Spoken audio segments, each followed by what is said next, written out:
কুদরতি হাতের উপরে 80 দিন রেখে দিয়েছি, বুড়ি টের পাই নাই, ওকে ঘুম পাড়িয়ে রেখেছিলাম। আর একবার বলেন ক্ষমতার মালিককে। এক ঘুমে 80 দিন শেষ। আর একবার বলেন সুবহানাল্লাহ। ঘটনাটা হযরতে নূহ আলাইহিস সালাম আল্লাহর দরবারে সিজদা দিয়ে সুবহান রাব্বিয়াল আ'লা বলে কাঁদতে লাগলেন।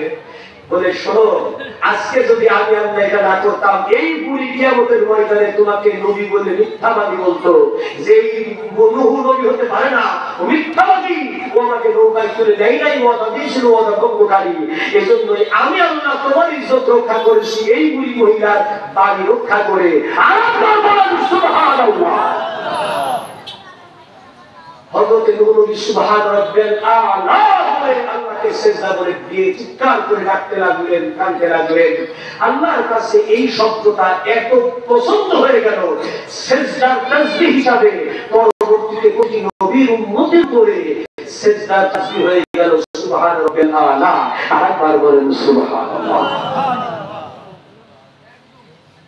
নূহ নবীকে বুড়ি মহিলা জিজ্ঞেস করতেছে, বাবা গো, কেন নৌকায় উঠা লাগবে না, ঘটনাটা কি? বলে না গো, প্লাবন হয়ে গেছে। কেমন করে হলো, কোন দিক দিয়ে হলো, কিভাবে হলো, আমি তো টের পেলাম না। বলে আমার আল্লাহ, আপনি যে আল্লাহর প্রতি ঈমান এনেছেন, এজন্য আপনার ঈমানের বরকতে আর আপনার সম্মানে আল্লাহ কুদরতি হাতের উপরে আপনাকে হেফাজত করেছে। আরেকবার বলেন সুবহানাল্লাহ।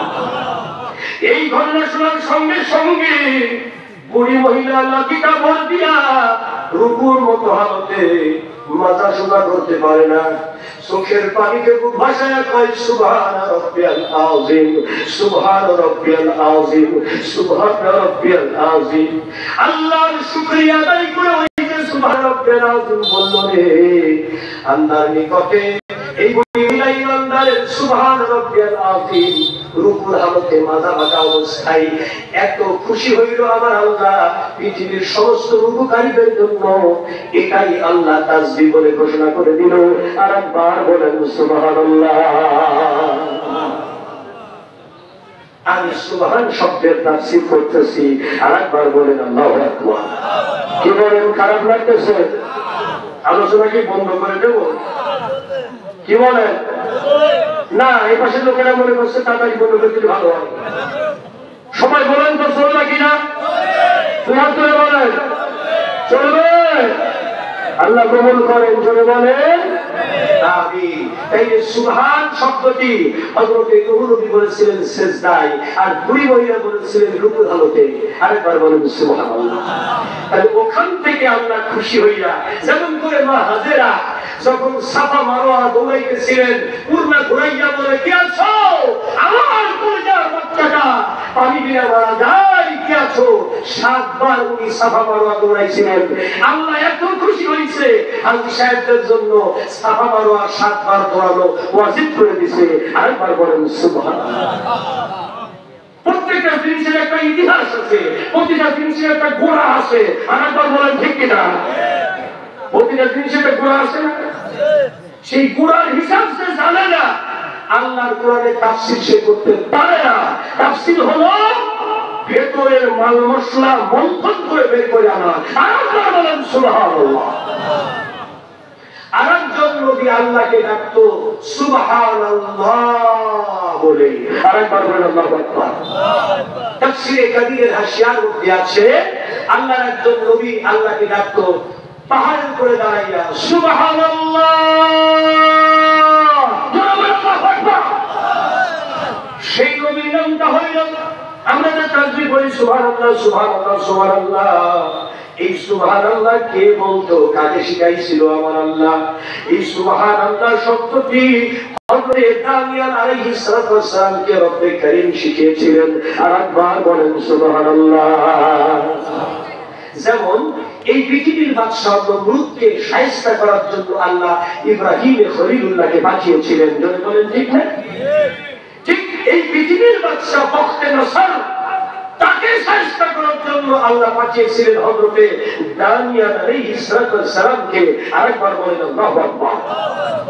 দানিয়েল আলাইহিস সালাম তিনি মানুষের বাচ্চার সিংহের দুঃখে মানুষের দুনিয়ার মধ্যে বাদশাহী করেছেন, নবুয়তের দায়িত্ব পালন করেছেন।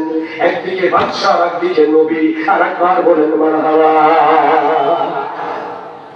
আমাদের সমাজের লোকেরা তো মনে করে ধর্ম আর রাজনীতি আলাদা জিনিস। শিকার বাটপার চোর ডাকাতরা রাজনীতি করবে আর হুজুররা মসজিদের মধ্যে ইবাদত করবে, দুই ভাগ করে দিয়েছে। আরেকবার বলে ঠিক কিনা? কিন্তু আল্লাহর ইসলাম তা বলে না। আল্লাহর ইসলাম বলে আদ-দীন ওয়াল মুলকু তাওয়ামান, সেই হবে রাষ্ট্রপ্রধান, সেই হবে আমার নবী, সেই ইসলামের কথা বলবে, সে আল্লাহর পথে চলবে, সে একদিকে রাষ্ট্র চালাবে আর একদিকে আমার দ্বীনের পথে চলবে। আরেকবার বলেন সুবহানাল্লাহ। আমার নবী কি বাদশা ছিল না? কত কয় না বাদশা ছিল না? তাহলে আমার দেশে যারা বলে ধর্ম আর রাজনীতি আলাদা, এরা হলো পাকা সত্যবাদী। কথা বলেন পাকা মিথ্যাবাদী। আরেকবার বলেন আলহামদুলিল্লাহ। আদ-দীন ওয়াল মুলকু তাওয়ামান, বুখারীর বর্ণনা। রাষ্ট্রীয় ক্ষমতা এবং ধর্ম দুইটা আঙ্গুলের মতো, দুই সহোদরের মতো, আপন ভাই বোনের মতো। আরেকবার বলেন সুবহানাল্লাহ। একটা দাড়ির দুইটা পাল্লার মতো। একটা দাড়িতে পাল্লা থাকে কয়টা? একটা বাদ দিলে আরেকটা চলে, কাজ হয়। ঠিক এইরকম আজকে বাংলাদেশে যারা রাষ্ট্র চালায় তারা ধর্ম জানে না, আর যারা ধর্ম জানে ওরা রাষ্ট্রের কাজও জাতি পারে না। তোরে বলেন ঠিক কিনা? ওই মুল্লারা যদি সমাজে যায় পানের পিক ফেলে সব ফেরেন বন্ধ করতে পারে, কিন্তু না, সামনে মুল্লারা আসতেছে। কি বলেন ঠিক কিনা? দিন কিন্তু আসবে। আরেকবার বলেন সুবহানাল্লাহ। কারণ রাসূলের ঘোষণা হলো কিয়ামতের পূর্বে গোটা পৃথিবী কোরআন দিয়ে 40 বছর যতক্ষণ শাসন হবে না ততক্ষণ কিয়ামত হবে না। আল্লাহু আকবার। তাহলে গোটা পৃথিবী কোরআন দিয়ে 40 বছর শাসন হতে হবে, তারপরে কিয়ামত হবে। তার মানে মোল্লারা কি দুনিয়া চালাবে? যতই আপনারা বিরোধিতা করেন, ওই বিরোধিতা দিয়ে আল্লাহ টাকা দিতে পারবেন না। কারণ আল্লাহ নবীর জবান দিয়ে যা ঘোষণা হয়ে গেছে তা হবে কি হবে না? জোরে বলেন। আল্লাহর ক্ষমতা নাই, কথা বলেন না কেন? আল্লাহর ক্ষমতা নাই। আল্লাহর ক্ষমতার সামনে কোনো কিছু থেকে যখন আল্লাহ ঠেলা দেয় তখন বলে যে 45 মিনিট টাইম দিলা বিরোধী পারলি পারা যায়, নারী পারেই কিন্তু আছে টাইম 45 মিনিট, তার বেশি দেওয়ার উপায় নাই। আরেকবার বলেন ঠিক কিনা? আবার কিছু কিছু সুনার মালিক আছে, আল্লাহ যখন কসম দিল কলার পাতার পর শুয়ে আছে তো বিসি আউট, মারিয়া বিসি আউট করে হয়েছে, তাও সুবহানাল্লাহ বলবেন না? আরেকটু আসতে পারেন, জোরে বলেন না কেন সুবহানাল্লাহ? সাংবাদিকরা জিজ্ঞেস করছে মাননীয় বিচারপতি আপনি কলার পাতার পরে কেমন এমন মারা মেরেছে, আবার বিচি আউট করে ফেলেছে। উপায় নাই, কলার পাতায় শুয়ে আছে। আল্লাহর মায় দুনিয়ার মায়, জোরে বলুন সুবহানাল্লাহ। হযরত দানিয়েল আলাইহিস সালামের সময় বখতে নসর পৃথিবীর ক্ষমতায়, বখতে নসর পৃথিবীর ক্ষমতায়, বখতে নসর 1000 বছর ধরে নিজের রাষ্ট্রীয় ক্ষমতা চালাইতেছে। একদিনের জন্য জ্বর আসে না, ও বুঝতে পারলো যে আমার চাইতে বড় পাওয়ার কারণ নাই। নমরুদের যেমন কোনদিন জ্বর হয় নাই, অসুখ হয় নাই, ফেরাউনের যেমন কোন জ্বর হয় নাই, অসুখ হয় নাই। ও চিন্তা করতেছে আমি মনে হয় কি পৃথিবীর ভগবান, পৃথিবীর খোদা। হঠাৎ করে সেদিন এই চিন্তা করেছে আমার কেউ কিছু করতে পারবে না, আমি পৃথিবীর ক্ষমতার মালিক। সেই দিন রাত্রিবেলা মহান আল্লাহ রাব্বুল আলামিন একটা স্বপ্ন দেখাইলো বখতে নসরকে। জোরে জোরে বলেন মারহাবা। কি দেখাইলো? একটা স্বপ্ন দেখাইলো বখতে নসর। সে স্বপ্ন দেখার সাথে সাথে পরের দিন দেশের সবচেয়ে বড় বড় গণকদেরকে ডেকে বলল, এমন ভয়ঙ্কর স্বপ্ন আমি দেখলাম যে স্বপ্নের কারণে আমার কাঁপুনি ব্যায়াম উঠে গেছে, আমার চাকরি থামতেছে না। কারণটা কি? দেশের বড় বড় গণকরা বলল, শোনেন, আপনার রাজত্বে অলরেডি একটা সন্তানের জন্ম হয়ে বয়স হয়ে গেছে 2 মাস। এই সন্তানের নাম হবে দানিয়াল। এই সন্তানটা রাষ্ট্রপ্রধান হয়ে আপনার চেয়ার কেড়ে নেবে, রাষ্ট্র ক্ষমতায় বসবে। সে আল্লাহর স্বয়ং নবী হইয়া দুনিয়াতে আসবে। আপনার অস্ত্র কেড়ে নিয়ে আপনাকেই মেরে আপনার সিংহাসনে বসবে। আর আপনার বলেন সুবহানাল্লাহ। আপনার সিংহাসনে বসবে তো আপনার অস্ত্রকারী নিয়ে আপনাকে মারবে। সেই ছেলের জন্ম হয়ে গেছে অথবা মায়ের পেটে এসে গেছে। জোরে বলে বাবা। বক্তে রসুল বলল, কোন কথা নাই, সেই ছেলের জন্ম হয়েছে কিনা এখনো শিওর না। অতএব এই মুহূর্তে যে যে মায়ের পেটে বাচ্চা আছে প্রতিটি মায়ের পেট চেক করো, প্রতিটি মায়ের পেট চেক করো।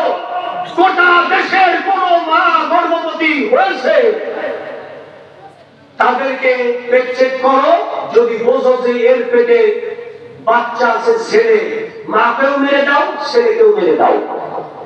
আর 1 বছরে, 1.5 বছরে, 2 বছর পর্যন্ত শিশু পুত্র সন্তানদেরকে হত্যা করো, যাতে আমার এই গদিটা কেউ কেড়ে নিতে না পারে। এমন কোন পুত্র সন্তান দুনিয়াতেই আমি বাঁচায় রাখবো না। يذبحون أبناءكم يستحيون نساءكم ذلكم بلاء من ربكم عظيم। বনি ইসরাঈলের উপরে সবচেয়ে বড় মহা বিপদ এসে গিয়েছিল সেদিন, যেদিন ধরে ধরে পুত্র সন্তানদের জবাই করা হচ্ছিল আর মেয়েদেরকে ছেড়ে দেওয়া হচ্ছিল। আরেকবার বলে আল্লাহু আকবার। বিস্তারিত বর্ণনা সূরাতুল বাকারার মধ্যে আছে, ওই তাফসীরে আমি যাইতে চাই না। এখন কথা হলো, পুত্র সন্তান 2 বছর উপরে আর মার পেটে যারা আছে, পুত্র সন্তান মেরে ফেলো, কন্যা সন্তান জীবিত রাখো। আরেকবার নাউজুবিল্লাহ। উদ্দেশ্য আমার গদিটা যেন ঠিক থাকে। আরেকবার বলেন, আসলে কি ঠিক থাকবে? গদি ঠিক থাকে কার ক্ষমতার বলে? কার হুকুমে? আর গদি উল্টিয়ে যায় কার হুকুমে? গদি পাল্টিয়ে যায় কার হুকুমে? এই কথাটা ব্যাখ্যা করার সময় আমার নাই। জানলাম সুবহান। আরেকবার বলেন সুবহানাল্লাহ। আল্লাহ রাব্বুল আলামিনের নবী হযরত দানিয়েল আলাইহিস সালাম মাত্র 1 বছর বয়স তার হয় নাই। কোন কিতাবে আছে তার বয়স 11 মাস। মার বুকের সঙ্গে কাপড়ের মধ্যে জড়াইয়া মা আর বাবা বলে, বাচ্চা ছেলে সন্তান যেখানেই বাচ্চা সেখানেই মায়ের বুক থেকে বাচ্চা জবাই করে ফেলতেছে। বক্তে নসর দেশের বাদশা। অতএব আমার পুত্র সন্তানকে কোথায় লুকাবো রে? মা আর বাবা দুইজন মিলে জঙ্গলের মধ্য দিয়ে দৌড় দিতেছে।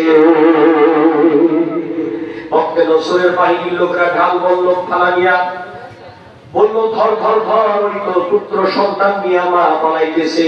হতে পারে ওইটাই আমার বাচ্চার দুশমন। ওকে মারতে হবে, ওর মাকেও মারতে হবে, বাপকেও মারতে হবে। হযরত দানিয়েল নবী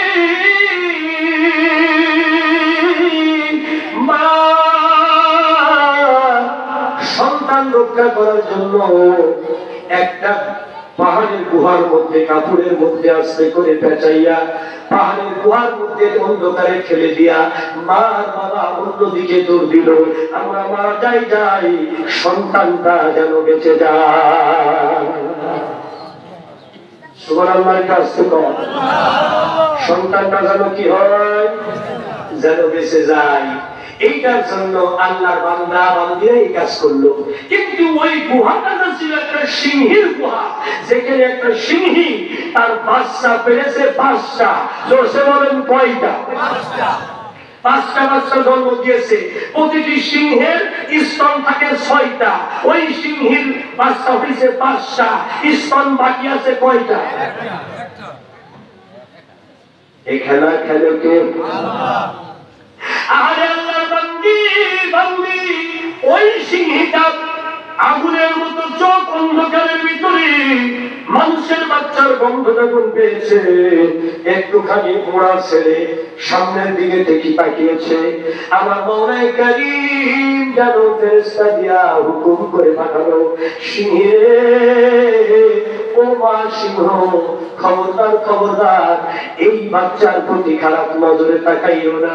এ আমার জলিল কদর নবী দানিয়াল, তুমি তাকে তোমার কম্বলের মতো নরম হাত দিয়ে আস্তে করে বুকের সঙ্গে তোমার যেই দুধটা বাচ্চাগুলো খাই না, ওইটা মানুষের খাওয়ার উপযুক্ত আমি মাওলা করে দিয়েছি। ওই দুধের সাথে বাচ্চার মুখটা লাগায়া দাও, বাচ্চা তোমার দুধ খাবে আর যেন মায়ের বুকের দুধের স্বাদ পাবে।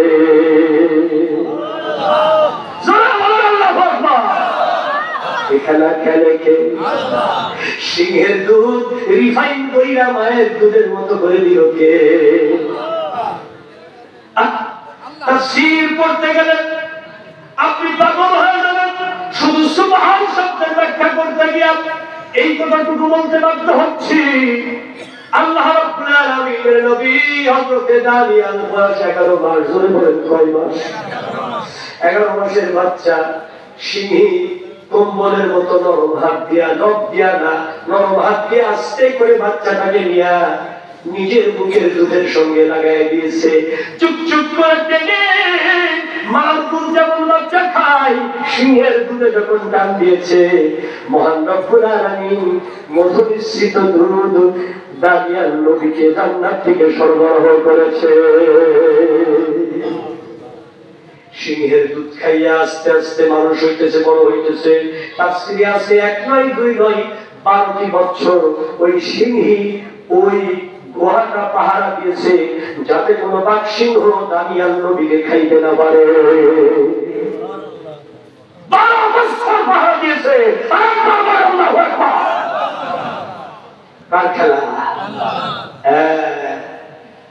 দানিয়াল নবী তো টেনশন শেষ। 12 বছর পার হয়ে গেছে। এদিকে বক্তে নসর দানিয়াল নবী বড় হয়ে গেছে, 12 বছরের বয়স, প্রায় যুবক যুবক ভাব। সিংহের দুধ খাওয়া মানুষ, সিংহের মতো পেশি, সিংহের মতো শরীর মজবুত। এখন বাঘের পিঠে দৌড়ে বেড়াই, সিংহের পিঠে উঠে কোথায় ইরাক, কোথায় আফগানিস্তান, কোথায় সিরিয়া, কোথায় ফিলিস্তিন, কোথায় মিশর, এক সারা মরুভূমি দৌড়ে বেড়াইতেছে। দানিয়াল নবীর কথা চতুর্দিকে ছড়িয়ে পড়লো। দানিয়াল নামে একজন আল্লাহর বান্দা সিংহের পিঠে উঠে পুরো মরুভূমি দৌড়ে বেড়াইতেছে। আরেকবার বলেন সুবহানাল্লাহ। দেখতে দেখতে দেখতে দেখতে দানিয়ালের কথা বক্তে নসরের দরবার পর্যন্ত চলে গেল। আরেকবার বলবেন না আল্লাহু আকবার। বক্তে নসরের সামনে, বক্তে নসরের দরবারে উজির নাজির পায়ে পেয়াদারা বলতে লাগলো, আরে এত শক্তিশালী, এত সুন্দর, এত মারাত্মক যোদ্ধা, যার শক্তির সামনে পৃথিবীর কোন পুরুষের তুলনা হতে পারে না। বাঘ যদি বেয়াদবি করে, বাঘের গালে থাপড় দিয়া বাঘের মাথা শোনায়া দেয়, অজগর যদি পেছায় ধরে অজগরের মাথা টান দিয়া ছিঁড়া ফেলায়, এত শক্তি দানিয়াল নামে ওই লোকটার। সে একটি মাত্র শব্দ বলে চিৎকার করে পায়ে দাঁড়াইয়া, সেই শব্দটা হলো সুবহানাল্লাহ। হযরতে দানিয়াল আলাইহিস সালামের বয়স যখন 25 বছর হয়েছে, জিবরিল আমিন আস্তে করে কানের মধ্যে তাকে শিখাই দিল, আপনি এখন থেকে সুবহানাল্লাহ সুবহানাল্লাহ সুবহানাল্লাহ এই তাসবিহটা পাঠ করবেন। আর ওই যে ফিলিস্তিন পাহাড়ের উপরে যে একটা পাথরের ঘর দেখতেছেন, নূহ নবী বানাইছে, এটা আল্লাহর ঘর, বাইতুল মুকাদ্দাস। এই জায়গায় গিয়ে সিজদা দিবেন আর সুবহানাল্লাহ সুবহানাল্লাহ বলে তাসবিহ পড়বেন। আর যদি আকাশের দিকে সুবহানাল্লাহ বলে চিৎকার করেন, তাইলে আল্লাহর হুকুমে বাঘ, সিংহ, হাতি, হরিণ, জঙ্গলের সমস্ত মরুভূমির প্রাণীরা ছুটে চলে আসবে আল্লাহর পক্ষ থেকে আপনাকে সাহায্য করার জন্য। কোনো ভয় নাই, ভক্তের অসুর আপনার কোনো ক্ষতি করতে পারবে না। আর একবার বলবেন আল্লাহু আকবার। এখন বখতে নসরের দরবারের লোকগুলোই যখন বলতে লাগলো, ওরে সর্বনাশ, সিংহের দুঃখে মানুষ হয়েছে, এইরকম একটা মারাত্মক মায়ের সন্তান, গায়ের শক্তি এমন, খালি সুবহানাল্লাহ বলে, সুবহানাল্লাহ বলে আল্লাহকে ডাকে। তখন কিন্তু বখতে নসর বুঝতে পেরেছে এই দানিয়ালের কথাই কিন্তু 25 বছর আগে ভবিষ্যৎবাণী করেছিল লোকেরা। এই সেই মাল, আর একবার বলেন সুবহানাল্লাহ, এই সেই মাল, এই হবে আমার জীবনের কাল। ধরে বললেন ঠিক কিনা? এখন ঘটনাটা এই জায়গায় চলে গেছে। আর একবার বলবেন না আল্লাহু আকবার। ওকে অ্যারেস্ট করার জন্য বখতে নসর 1 নয় 2 নয় 10,000 সোলজার পাঠিয়েছিল। জোরে বলেন কত হাজার? তাফসীরে কাবীরের হাসিয়ায় বর্ণনা রয়েছে, সুবহানাল্লাহর তাসবিহ জপা এই নবী বখতে নসরকে ধরার জন্য, একজন মানুষকে ধরার জন্য 10,000 সোলজার পাঠিয়েছে।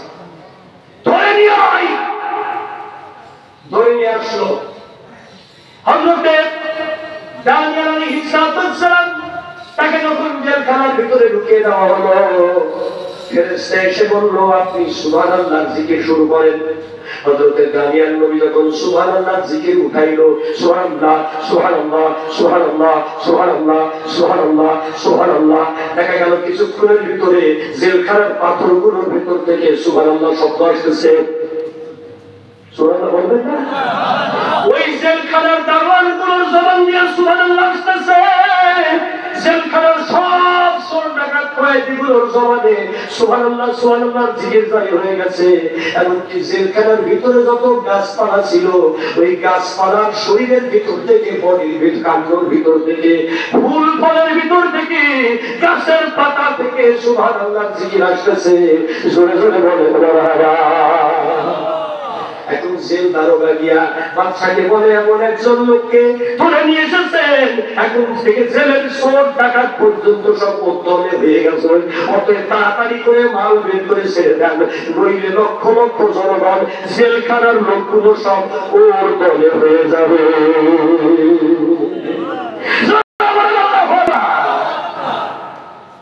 আল্লাহর কোরআনের অনেক আলেমদেরকে জেলখানার মধ্যে গেছে, আলেমরা যায় জেলখানার মধ্যে কোরআনে লঞ্চ দেওয়া শুরু করছে, কোরআনের তাফসীর করা শুরু করছে, কোরআনের আয়াত পড়া শুরু করছে, কোরআনের দাওয়াত দেওয়া শুরু করছে।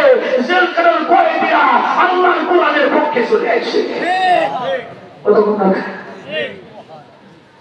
তাড়াতাড়ি করে দানিয়েল আলাইহিস সালামকে ছেড়ে দেওয়া হলো। আর সুবহানাল্লাহ, খেলার নাম বাবাজি। কিন্তু দানিয়েল আলাইহিস সালামের ব্যাপারে বখতে নসরের একটা ভয় থেকেই গেল। দানিয়েল আলাইহিস সালামকে সবাই বলতে লাগলো, তুমি এই দুনিয়ার শ্রেষ্ঠ বীর, তোমার চাইতে বীর পুরুষ আর নাই। এবার আবারও তাকে ধরার জন্য লোক পাঠাইলো। এবার দানিয়েল আলাইহিস সালাম আর ধরা দিতে চাইল না। আসমানের দিকে তাকাইয়া খালি একবার জোরে সুবহানাল্লাহ বলে ডাক দিয়েছে। কি বলে ডাক দিয়েছে? দানিয়েল নবী ডাকতেছে আল্লাহকে, সুবহানাল্লাহ। এই ডাকের সাথে সাথে সিংহরা, বাঘেরা বলতেছে, আমার ভাই, দুধ ভাই বিপদে পড়ে গেছে, চল ঝাঁপায় পড়।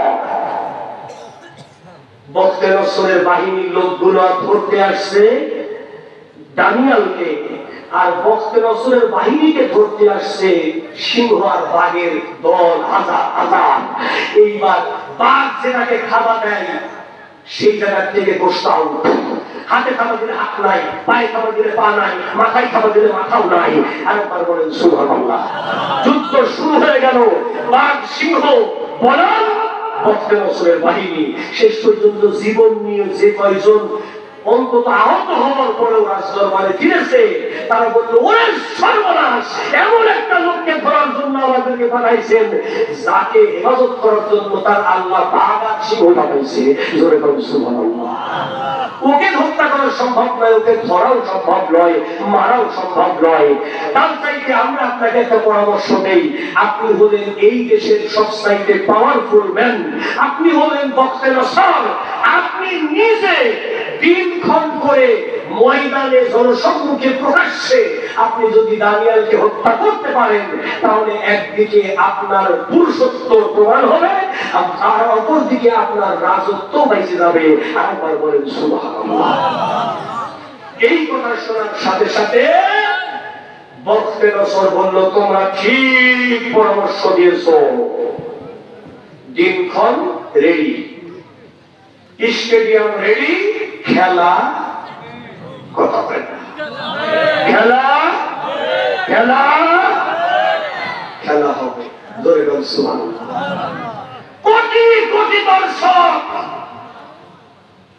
কেউ বক্তে নসরের হাতে পুত্র সন্তান হারিয়েছে, প্রতিটি পরিবারের পুত্র সন্তান হারিয়েছে, বলে আমার সন্তান হত্যা করেছে দানিয়াল, বক্তে নসরকে হত্যা কর। খেলা হচ্ছে বাদশাহ আর নবীর মধ্যে। জোরে বলেন সুবহানাল্লাহ। এই সুবহানাল্লাহ শব্দ বলা দানিয়াল নবী সিংহের পিঠে উঠে উনি ময়দানে হাজির হলেন ফাইট করার জন্য খালি হাতে। জোরে জোরে বলেন কি হাতে?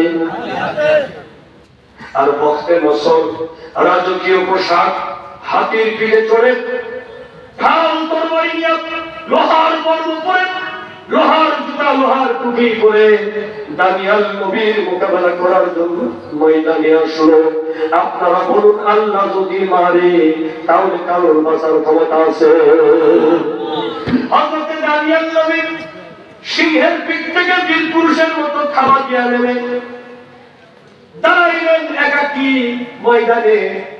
এইবার অস্ত্র হাতে দানিয়াল নবীকে মারার জন্য বহু সময় ধরে বক্তে নসর চেষ্টা করতেছে। লোহার কর্ম করা আল্লাহর বান্দা অনেক সময় ধরে চেষ্টা করার পরে নিজেই ঘেমে পুড়ে হয়রান হয়ে পেরেশান হয়ে জমিনে বসে পড়ছে। কারণ লোহার টুপি, লোহার ঢাল, লোহার তরবারি, লোহার হেলমেট, লোহার পোশাক, এত কিছু নিয়ে বসে পড়ছে। দানিয়াল নবী বলছে, আরে তুই বসে পড়লি কেমন? খেলা হবে। জোরে বল সুবহানাল্লাহ। এতদিন পর্যন্ত যেই বক্তে নসর মানুষকে হুকুম করত, এবার দানিয়াল নবী বক্তে নসরকে অর্ডার করতেছে, ওঠ খেলা হবে। অর্ডার করতেছে, বসবি কেন? তার মানে এত লোহার ওজন নিয়ে উনি আর চলতে পারছে না।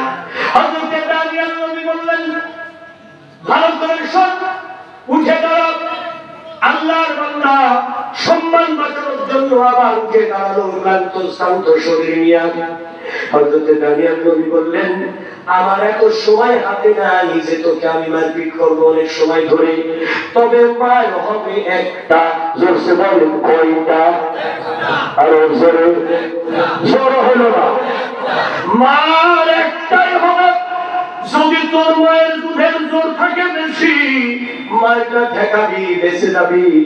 আর যদি আমার মায়ের দোয়া থাকে, আমার কলিজায় আমার আল্লাহর যদি রহমত থাকে রে, আমার ওই সুবহান নামে আল্লাহর বদলতে একটা কবেই তোকে দুনিয়া থেকে বিদায় করবো। জোরে জোরে বলেন আল্লাহু আকবার। একথা বলাও সারা চোখের পলকে ডিগবাজি দিয়ে বক্তে নসরের হাত থেকে এক পাক দিয়ে তরবারি কেড়ে নেওয়াও সারা। আরেকবার বলেন সুবহানাল্লাহ। কি দিয়ে কি হয়ে গেল বুঝে ওঠার আগেই সুবহানাল্লাহ আল্লাহু আকবার বলে একটা কোপ দিয়েছে দানিয়াল নবী বক্তে নসরের বর্মসাদি বরাবর। দানিয়াল আলাইহিস সালামের হাতের শক্তির পেশার এত মারাত্মক, তরমুজের মতো দুই টুকরো হয়ে মানুষটা মাঝখান দিয়ে ফেলে আলাদা হয়ে পড়ে গেল। আরেকবার বলেন সুবহানাল্লাহ। চারিদিকে তাকবীর উঠল,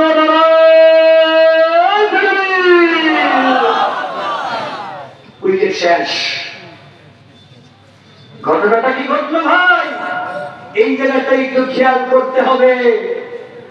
হযরত দানিয়াল নবী বক্তে নসরকে যখন একটা কোপ দিয়া দুনিয়া থেকে বিদায় করে দিল, বাপ হারা সন্তান হারা বাপেরা, সন্তান হারা মায়েরা, দেশের কোটি কোটি নাগরিক গ্যালারি থেকে স্টেডিয়ামে নেমে আসলো। ঢাকা ময়দানে বক্তে বছরের মৃত্যুর লাশ কোথায় পড়ে আছে দেখার টাইম নাই।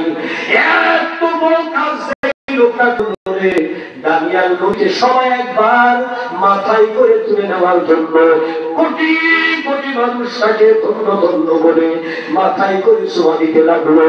কোটি কোটি মানুষ তাকে উঁচু করে নিয়ে বক্তে বছরের রাজ সিংহাসনে বসায়া দিল। আরেকটু আসতে কর, আরেকটু আসতে কর। এখন কোটি কোটি মানুষ যখন সবাই একটি নজর দেখার জন্য দানিয়াল নবীকে রাজ সিংহাসনে কেমন মানাই এইটা দেখার জন্য যখন আসলো রে, পায়ের নিচে বিশ্ব হইয়া দানিয়ালের সেই দুই টুকরো লাশ মানুষের পায়ের নিচে ধুলাই মিলিত হয়ে গেল। জানাজা কপালে জোটে নাই নাই না।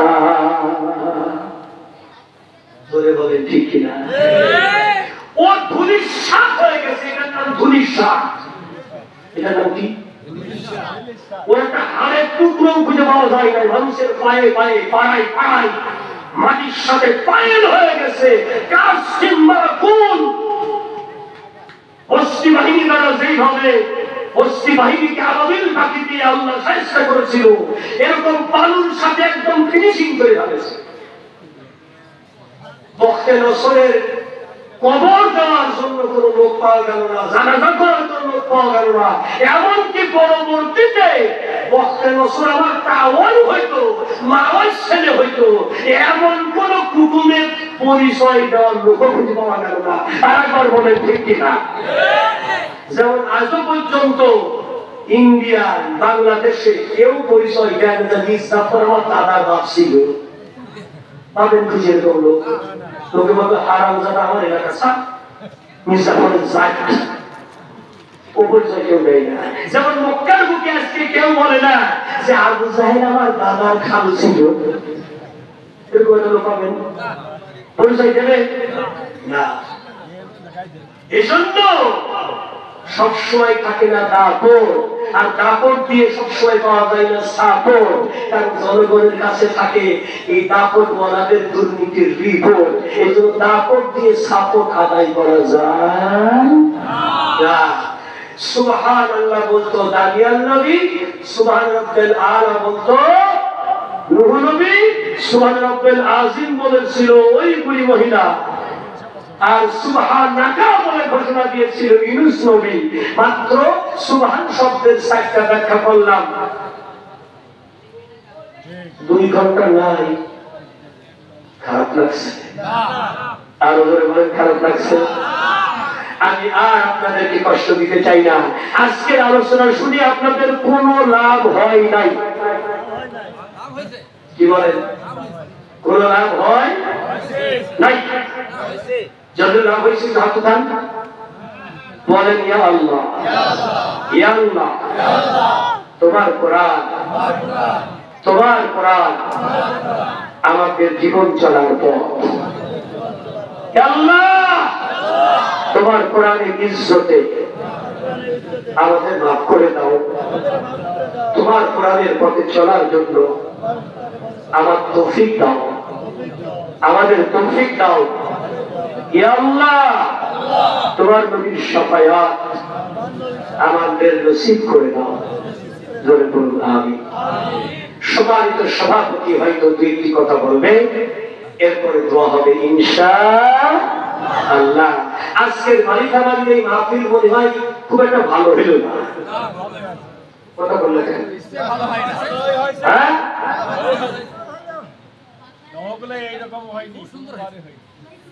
দলগুলার মাটিতে এরকম হয়নি। বিষয় হলো কি, আমি প্রথমে আপনাদের বলেছিলাম লোক সংখ্যা কম, এই বলে তাফসীর হবে না একদম। কথা কথা মনে করেন না, যা হওয়ার তা হয়েই যাবে। আরেকবার বলেন ঠিক কিনা? আর যাদের শোনার তারা শুনেই যাবে। বিরাট লাখ লাখ লোক হয়েছে। ওরা কি হুজুর কি বললো তা জানি না, হুজুরও জানে না, আমরা টের পেলাম না, বুঝলাম না, তবে খুব বিরাট লোক হয়েছে। এই ওয়াজ আসলে ভালো ভালো ওয়াজ না, এই তাফসীর আসলে ভালো তাফসীর না। তাহলে আজকে আমরা শুধুমাত্র সুবহান শব্দের তাফসীর কিছুটা শুনলাম। জোরে বলেন কয়টা শব্দ? জোরে বলেন। এটা সূরা বনী ইসরাঈলের প্রথম শব্দ সুবহান আল্লাযী আসরা বিআবদিহি। আমি সুবহান শব্দের উপরে কথা বলেছি, অলরেডি 2 ঘন্টা পার হয়েছে। আপনার কাছে ক্ষমা চাচ্ছি, বেয়াদবি হলে মাফ করবেন। আর আমল করার মতো যদি কিছু থাকে, আল্লাহর তাসবিহ 4টা। জোরে বলেন কয়টা? প্রথম তাসবিহ হলো সুবহানাল্লাহ, আলহামদুলিল্লাহ। বলেন সুবহানাল্লাহ, আলহামদুলিল্লাহ, লা ইলাহা ইল্লাল্লাহ, আল্লাহু আকবার। এজন্য সুবহানাল্লাহর তাসবিহ যারা পড়ে, আল্লাহ পাক তাদেরকে বিনা হিসাবে নিজ দায়িত্বে জান্নাতে দিয়ে দেয়। জোরে বলেন সুবহানাল্লাহ। বুখারীর বর্ণনা وعن احمد بن اسحاق بن محمد بن فضيل عن عمر بن الكعكاء ابي زرعه عن ابي هريره رضي الله تعالى عنه انه قال كلمتان حبيبتان الى الرحمن خفيفتان على اللسان ثقيلتان في الميزان سبحان الله بحمده وسبحان الله العظيم رواه البخاري। তাফসীর করতে বলেছে, এগুলো তাফসীর করছি। লক্ষ্য করুন, আল্লাহ রাব্বুল আলামিন নবী বলছেন, ও আমার গুনাহগার উম্মতেরা, গুনাহ নিয়ে বেশি টেনশন করিস না। তোদের গুনাহ করার ক্ষমতার চাইতে আমার আল্লাহর মাফ করার ক্ষমতা অনেক বেশি। কিয়ামতের কঠিন ময়দানে আল্লাহর দায়িত্বে যদি জান্নাতে যেতে চাও, বিশাল ছাড়া আল্লাহর নিকটে অতি প্রিয় দুইটি কথা এই দুনিয়ায় বেশি কইরা দাও। তাই আল্লাহ নিজ দায়িত্বে তোমার আমলনামা ভারী করাইয়া তোমাকে জান্নাতে মেহমানের মতো করে পাঠাইয়া সেই দুটি কথা হলো সুবহানাল্লাহি বিহামদিহি ওয়া সুবহানাল্লাহিল আযীম। আর বলেন সুবহানাল্লাহ। আজকের আলোচনা থেকে আমরা বুঝলাম যে সুবহান শব্দের দাম আছে না নাই? আরো বলেন আছে না নাই? আল্লাহ পাক আমাদের বুঝদান করেন। আরেকবার বলুন আমিন। সুবহানাকা লা ইলমা লানা ইল্লা মা আল্লামতানা ইন্নাকা আনতাল আলিমুল হাকীম। একবার শরীফ পড়ি আল্লাহুম্মা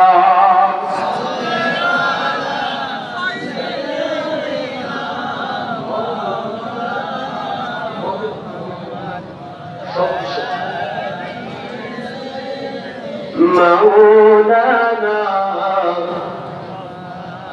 কোথায় গেলে আবু বকর, ওমর, ওসমান, আলী? তোমাদের বিহনে আজকের ইসলাম মদিনার বুকে ফের যাই গো চলি। আল্লাহুম্মা সাল্লি আলা مولانا محمد وعلى آله مولانا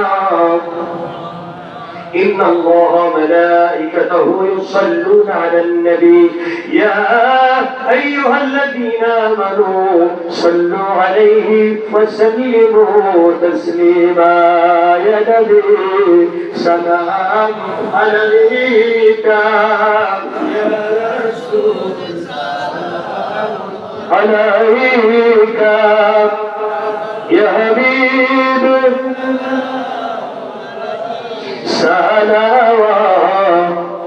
সালাওয়াতুল্লাহ। নবী না হয়ে দুনিয়ার, না হয়ে ফেরেশতা খোদার হয়েছি উম্মত তোমার। তারপরে শুকর হাজার বার ইয়া নবী ইয়া রাসূল সালাম ইয়া হাবিব সালাম আলাইকা তুল্লাহ সুলতানে মদিনা নূর সে মাহমুদ সিনা مشق سے بہتر خوشینا तुम ही हो शहे मदीना या नबी सलाम या रसूल या हबीब सलाम अलैका सलावत जब सूरज आकाश भाषे সে আলোই হৃদয় নাহাসে এলে তাই হেন বরবি মানবের মনের আকাশে ইয়া নবী ইয়া রাসূল ইয়া হাবিব সালাম আলাইকা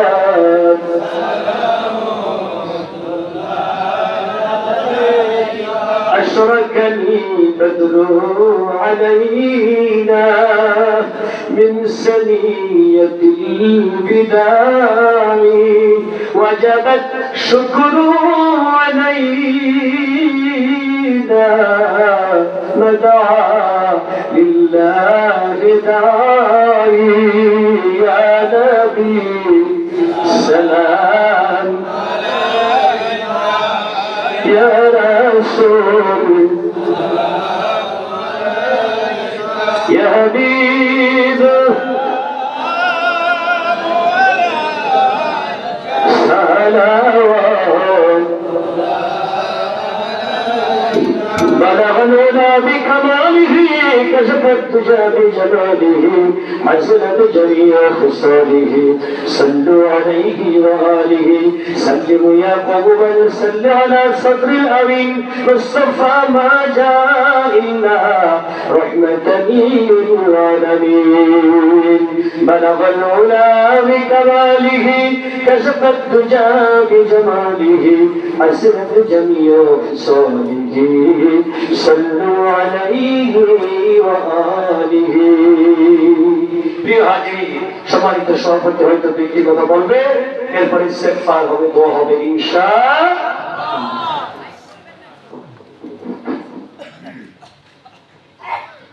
বিসমিল্লাহির রহমানির রহিম আল্লাহ পাকের লাখ কোটি শুকরিয়া যে আমরা সালাতুল আসর থেকে শুরু করে মাগরিব থেকে শুরু করে ঈশার পরে দ্বিতীয় পর্ব শেষ পর্বে আখির মোনাজাত প্রায় বেশ কয়েক ঘন্টা যাবৎ আপনারা এখানে ধৈর্য সহকারে বসেছেন।